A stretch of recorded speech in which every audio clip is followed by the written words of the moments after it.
আমি দুরুদ পড়ি মিলাদ পড়ি না তাই বলো ওয়াহাবি। আমি বসে দুরুদ পড়ি দাঁড়াই না তাই বলো ওয়াহাবি। আমি নবীর জন্মের কেক কাটি না তাই বলো ওয়াহাবি। আমি জশ্নে জুলুস বেদাত করি না তাই বলো ওয়াহাবি। বন্ধু শোনো, আবেগে দিয়ে সব চলে না, কোরআন হাদিস মানো। বন্ধু শোনো, আবেগ দিয়ে সব চলে না, কোরআন হাদিস মানো।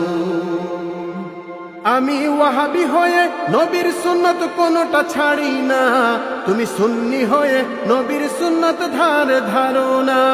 আমি ওয়াহাবি হয়ে নবীর সুন্নত কোনটা ছাড়ি না, তুমি সুন্নি হয়ে নবীর সুন্নত ধারো না। তুমি কেমন সুন্নি কোরআন হাদিস মিলিয়ে একটু দেখো। বন্ধু শোনো, আবেগ দিয়ে সব চলে না, কোরআন